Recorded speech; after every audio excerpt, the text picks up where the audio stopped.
आज ये वीडियो में जो कि स्पेशल फंक्शन रजिस्टर पार्ट 4 है, उसके अंदर हम सीरियल कमीशन रिलेटेड रजिस्टर्स जो है serial control register and serial buffer register, उसके बारे में बात करेंगे। और एक रजिस्टर है पीकॉन रजिस्टर, पावर कंट्रोल रजिस्टर, उसका एक बिट सीरियल कमीशन के लिए यूज़फुल है, एस मोड बिट बोलते हैं उसको। तो आज हम 3 रजिस्टर के बारे में बात करेंगे। SCON serial control register, then SBUF serial buffer register and then PCON register power control register. और यहाँ पे जो सीरियल कमीशन के लिए 8051 में जो पिन यूज़ होती है वो पिन 3.0 एंड 3.1 है।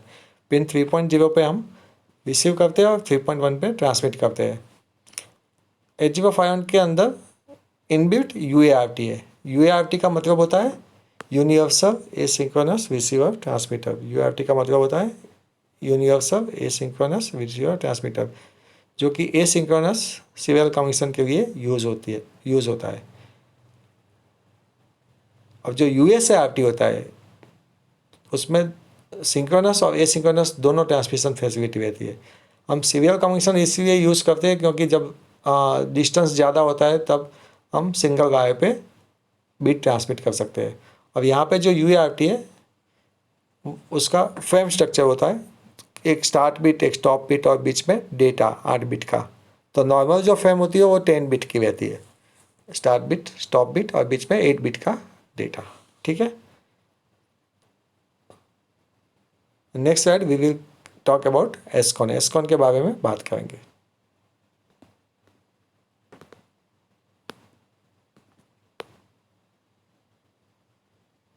सो 3 रजिस्टर यहाँ पे यूज़ होते हैं, जैसे कि मैंने बताया था, serial buffer register, SCON serial control register, then PCON power control register. सबसे पहले हम एसकॉन रजिस्टर के बारे में बात करेंगे। जो एसकॉन रजिस्टर होते हैं उसके बीट यहाँ पे मैंने बताया, ये बीट एड्रेसेबल रजिस्टर है।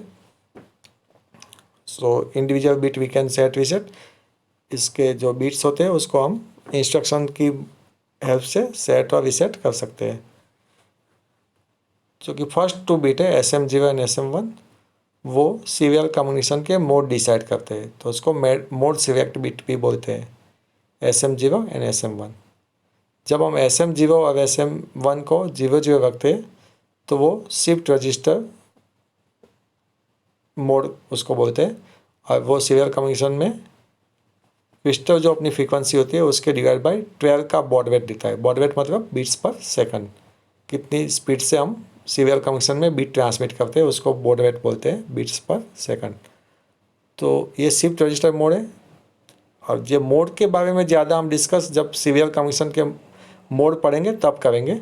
यहाँ पे हम ये सीख रहे हैं कि हमको ये पता करना है कि ये जो बीट्स है उसका फंक्शन क्या है। जब मैं एसकॉन रजिस्टर को एक्सप्लेन करता हूँ तब मुझे SM0 SM1 और जो डिफरेंट बीट्स है उसके बारे में बात करनी है। तो एग्ज़ाम में ये क्वेश्चन भी आता है कि आप एसकॉन को एक्सप्लेन करो। तो हम अभी एसकॉन को पढ़ रहे हैं। तो उनके जो 2 बीट है SM0 SM1 वो मोड सिलेक्ट बीट है। उसके सीरियल कमीशन के जो 4 मोड है, shift register mode, 8 bit UART, 9 bit UART and 9 bit UART with variable baud rate. तो ये जो 4 मोड है वो हम SM0 SM1 बिट से सेट कर सकते हैं। 00 शिफ्ट रजिस्टर मोड, 01 है 8 बिट UART जिसमें हम बॉड रेट चेंज कर सकते हैं टाइमर की हेल्प से। और अगर हम SM0 SM1 को 10 करते हैं तो वो मोड 2 हो जाता है, वो 9 बिट UART है। 9 बिट UART का मतलब होता है कि हम उसमें 11 बिट सेंड करते हैं, 1 start bit, 1 stop bit and 9 bit का डेटा। तो इस पर 4 मोड है। Mode 2 and mode 3 almost same है। डिफरेंस ये है कि एक में जो मोड 2 है उसमें फिक्स बॉड रेट रहता है और मोड 3 में हम बॉड रेट वेरिएबल कर सकते हैं। Okay, so we will talk about the next bits. जो SM2 बीट है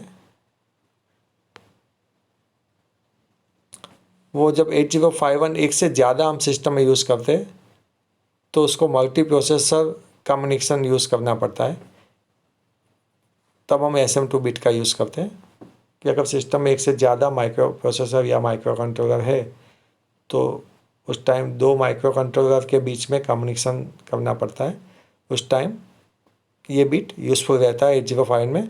सो एक से ज़्यादा अगर माइक्रो कंट्रोलर हमने सिस्टम में यूज़ किए तो वो 2 या 3 माइक्रो कंट्रोलर या 4 माइक्रो कंट्रोलर के बीच में कम्युनिकेशन कैसे होगा, ये SM2 बिट डिसाइड करता है। और ये यूज़ होता है मोड 2 एंड मोड 3 में। यहाँ पे एक मास्टर रहता है और दूसरे जो माइक्रो कंट्रोलर उसको स्लेव माइक्रो कंट्रोलर बोलते हैं। और every bit are transmitted by master, start bit, stop bit and 9 bit। Okay. और इसमें TB8 बिट का भी वो है, जब हम उसको 1 सेट करते हैं तो हम एक एड्रेस भेजते हैं कि कौन से स्लेव के साथ मास्टर कम्युनिकेट करना चाहता है, उसका एड्रेस सेंड जब करना होता है तब हम TB8 बिट को 1 रखते हैं। ठीक है। और जब हम एड्रेस के बाद डेटा सेंड करते हैं तब हम TB8 बिट को 0 करते हैं। सो SM2 बिट के साथ TB8 बिट भी यूज़ होता है।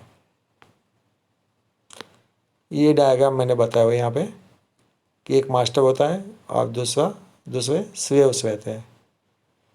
तो मास्टर ट्रांसमिट करता है और स्लेव रिसीव करता है।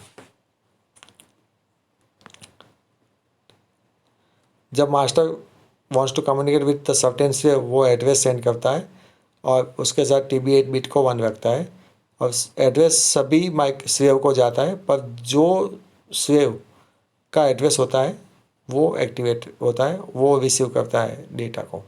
Okay.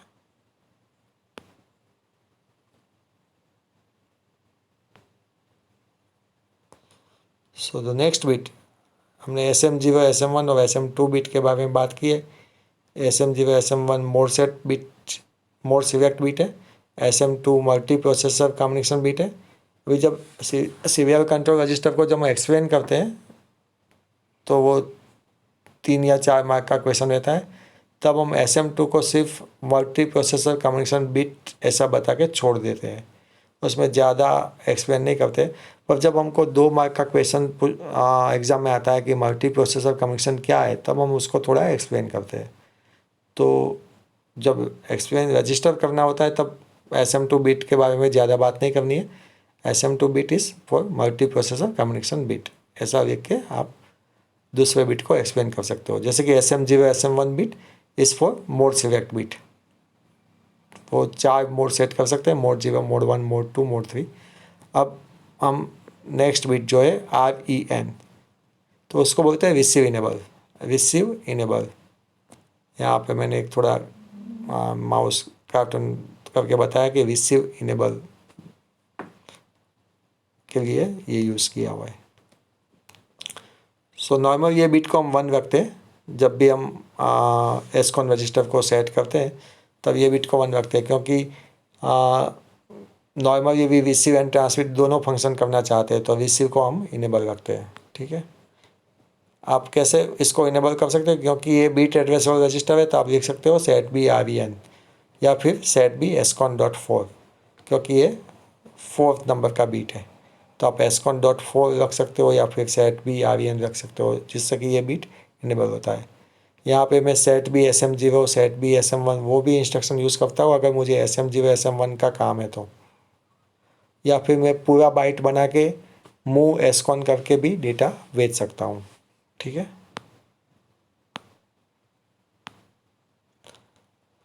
Next we talk about TI and RI। So TI जो है वो ट्रांसमिट इंटरप्ट फ्लैग है, जबकि 8051 ट्रांसफ़र फिनिश करता है, जो कि बाइट हम सेंड कर देते हैं, तो उसके बाद TI फ्लैग सेट होता है ऑटोमेटिकली बाय हार्डवेयर। सॉफ्टवेयर से ये फ्लैग सेट नहीं करते, फ्लैग सेट होता है जबकि ट्रांसमिशन कंप्लीट होता है। ठीक है। तो मैंने यहाँ बताया है कि ये स्टार्ट एंड स्टॉप बिट है, जब स्टॉप बिट आता है तब बिट TI इनेबल होता है, हाई हो जाता है। सो जो ये बिट फ्लैग इंडिकेट करता है, जिसकी हेल्प से हमको पता चलता है, उसको पोलिंग करके हमको पता चलता है कि जो बाइट का ट्रांसमिशन किया था वो हो गया कि नहीं। एक बाइट का ट्रांसमिशन जब ख़त्म होता है तो स्टॉप बिट की जब स्टार्ट जब स्टॉप बिट स्टार्ट होता है तब ये बिट टी आई हाई हो जाता है और वो इंडिकेट करता है कि ट्रांसमिशन हो गया है। ऐसा ही एक फ्लैग का बिट है R I, receive interrupt flag. तो T I and R I are use for polling कि ट्रांसमिशन ख़त्म हुआ कि नहीं, रिसिप्शन ख़त्म हुआ कि नहीं। जब हम डेटा रिसीव करते हैं तो जब स्टॉप बीट आता है तो उसके हाफ वे में बीट आर आई ऑन हो जाता है। हाफ जब स्टॉप बीट आता है तब ये बीट आर आई 1 हो जाता है। ये इंडिकेट करता है कि data is received inside the micro controller. Okay, and जब हम कोई दूसरा बाइट रिसीव करना होता है या फिर दूसरा बाइट ट्रांसमिट करना होता है तब हम ये फ्लैग बिट क्लियर कर देते हैं। वो सॉफ्टवेयर से हो सकता है, जैसे कि clear T I, clear are आई, वो इंस्ट्रक्शन यूज़ करके आप फ्लैग को क्लियर कर सकते हो। ये सेट हार्डवेयर से होता है, जब ट्रांसमिशन ख़त्म होता है या रिसेप्शन ख़त्म होता है तब ये सेट होते हैं। अब जब हम उसको रिसेट करना चाहते हैं तो हम इंस्ट्रक्शन से कर सकते हैं। ओके, सीरियल कम्युनिकेशन के लिए एक ही इंटरप्ट है, तो वो serial communication interrupt either are आई को सेट करता है या टी आई को सेट करता है। वो सीरियल कम्युनिकेशन इंटरप्ट तब जनरेट होता है जब टी आई सेट होता है या आर आई सेट होता है। टी आई और आर आई बिट दोनों में से कोई भी बिट सेट होता है तो हम अगर इंटरप्ट इनेबल है सीरियल का तो सीरियल का इंटरप्ट जनरेट कर सकते हैं। Okay, so only one interrupt for receiving and transmission both. Then we go next, जो बिट रह गए हमारे TB8 और IB8, उसके बारे में बात करेंगे। जब हम मोड 2 और मोड 3 यूज़ करते हैं तो हम 9 बिट का डेटा ट्रांसमिट करते हैं और एक स्टॉप बिट, एक start bit, total 11 bit use करते हैं। तब हम जो 9th बिट है, क्योंकि SBUF रजिस्टर हम यूज़ करते हैं उसमें 8 बिट स्टोर कर सकते हैं, तो जो 9th बिट स्टोर करना होता है अगर ट्रांसमिशन के लिए तो हम TB8 में स्टोर करते हैं। और जब रिसेप्शन होता है तो 8 बिट सीरियल बफर रजिस्टर में आते हैं और 1 बिट IB8 के अंदर आता है। तो जब हम मोड 2 और 3 यूज़ करते हैं तब ये बिट रिसेप्शन और ट्रांसमिशन के लिए 9th बिट का रिसेप्शन या 9th बिट का ट्रांसमिशन के लिए यूज़ होता है। और इसकी फ्रेम 11 बिट की रहती है, 1 start bit, 1 stop bit and 9 data bits. अब एक इंस्ट्रक्शन से हम देखते हैं कि एसकॉन को सेट कैसे करते हैं। तो एक ऑप्शन है अपने पास, मूव एसकॉन ##50H। ये 50H से क्या होता है कि मोड 1 सेट होता है, तो आप मोड 2 भी सेट कर सकते हो, मोड 0 भी सेट कर सकते हो। उसके लिए आपको ये पैटर्न यूज़ करनी पड़ेगी। अगर 00 SM0 एंड SM1 00 करेंगे तो मोड 0 होगा। यहाँ पे मैंने 01 लिया है तो यहाँ पे मोड 1 सेट हुआ है। और मैंने जैसे बताया था कि RV1 को हम 1 रखते हैं, रिसीव इनेबल को 1 रखते हैं, तो ये नंबर हो गया 5 and this bits are 0, so ये 50 हो गया। So normally we write move SCON (SN 50 for mode 1 and receive enable. या फिर आप इसका एड्रेस यूज़ कर सकते हो, जैसे कि सीरियल कंट्रोल का एड्रेस है 98, एसकॉन रजिस्टर का एड्रेस है 98, तो आप 98 में जब 50 लोड करते हो तो भी आपका यही काम हो जाता है। या फिर आप सेट इंस्ट्रक्शन बेस से भी कर सकते हो, सेट भी एसकॉन.6, सेट भी एसकॉन.4, तो दोनों बिट आपका जो है ये सेट हो जाते हैं। ओके, तो 3 तरह से आप एसकॉन को सेट कर सकते हो। Now we talk about the SBUF register, serial buffer register. इसका एड्रेस है 99 और ये बीट एड्रेसेबल नहीं है। This register is not bit addressable. जो भी बाइट ट्रांसमिट करना होता है वो हम SBUF में कॉपी करते हैं, और जब कोई भी बाइट रिसीव होता है तो वो SBUF में ऑटोमेटिकली आ जाता है। So SBUF is use for holding the byte while transmitting and reception के बाद उसमें डेटा ऑटोमेटिकली स्टोर होता है। It is 8 bit register. जब transmit T cross D line पर ट्रांसमिट करना होता है तो हम SBUF में डेटा रख देते हैं, और जब रिसेप्शन होता है तब वो ऑटोमेटिकली SBUF में आ जाता है। ठीक है, जब वो SBUF में हम लोड करते हैं बाइट को तब ऑटोमेटिकली स्टार्ट बिट और स्टॉप बिट उसमें ऐड हो जाते हैं, और उसके बाद वो टी क्रॉस डी लाइन पे ट्रांसमिट होता है। और जब हम रिसीव करते हैं आर क्रॉस डी लाइन पे, रिसीव डेटा लाइन पे, तब वो ऑटोमेटिकली डिफ्रेम हो जाता है, मतलब कि उसमें से स्टार्ट बिट और स्टॉप बिट निकल जाता है। उसके बाद वो एसबॉप में स्टोर होता है। ओके, यहाँ पे मैंने 2 रजिस्टर बताए एसबॉप में। एक्चुअली 8051 के अंदर इसकी 2 पे रहती है। बाहर से हम इसको एक रजिस्टर की तरह देखते हैं, पर अंदर 2 रजिस्टर होते हैं, रिसेप्शन के लिए एक और ट्रांसमिशन के लिए एक पेयर है। पर बाहर से हम उसको एक ही रजिस्टर की तरह देखते हैं। यूज़र एसबॉप को एक ही रजिस्टर की तरह यूज़ कर सकता है, अंदर 2 है। तो it is actually 2 buffers, buffers means registers, 2 registers है ये। जो ट्रांसमिट रजिस्टर होता है वो राइट ऑनली होता है, और जो रिसीव रजिस्टर होता है वो रीड ऑनली होता है। एक में हम लिख सकते हैं, एक में हम पढ़ सकते हैं। ओके, जैसे कि आपको कोई डेटा ट्रांसमिट करना है, तो वो अगर ए में है एक्यूमुलेटर के अंदर, तो आप मूव एसबफ कॉमा ए करके उसमें एसबफ में लोड कर सकते हो। अगर आपको कोई डेटा रिसीव हुआ है और उसको एक्यूमुलेटर में लाना है, तो आप मूव ए कॉमा एसबफ से एक्यूमुलेटर में ला सकते हो। ओके, या फिर आप हैश साइन यूज़ करके कोई कैरेक्टर ट्रांसमिट करना चाहते हो, तो वो एसबफ में लोड कर सकते हो। कोई डेटा ट्रांसमिट करना चाहते हो, तो आप उसमें लोड कर सकते हो। ठीक है, तो दिस आर द इंस्ट्रक्शंस जो आप एसबॉफ के साथ यूज़ कर सकते हो। ओके, अब एक और रजिस्टर था पिकॉन, जिसका ये जो फर्स्ट बिट है एमएसबी एस मोड, उसका यूज़ होता है सीरियल कनेक्शन में बॉड रेट को डबल करने के लिए। तो कभी कभी शॉर्ट क्वेश्चन हमको एग्ज़ाम में पूछा जाता है कि ये एस मोड बिट का फंक्शन क्या है, या फिर which bit is use to double the baud rate. तो आंसर है S mode bit of PCON register. PCON register का जो एस मोड बिट है वो बॉड रेट को डबल करने के लिए यूज़ होता है, सीरियल कम्युनिकेशन में बॉड रेट को डबल करने के लिए। जैसे कि क्रिस्टल फ्रीक्वेंसी जो है, शायद अगर हम अज्यूम करें कि 1.0592 है, और वो डिवाइड होती है डिवाइड बाई 12 इंटरनली, तो ये हो जाती है 921.6 किलोहर्ट्ज़, और यूएआरटी उसको 32 से डिवाइड करता है। जबकि हम एसिंक्रोनस मोड यूज़ करते हैं तो वो 32 से डिवाइड होता है, और ये हो जाता है 28.800 हर्ट्ज़, जो कि स्टैंडर्ड बॉड रेट है। अगर एस मोड बिट को हम 0 रखते हैं तो हमारे पास रिजल्ट है 28.800 हर्ट्ज़।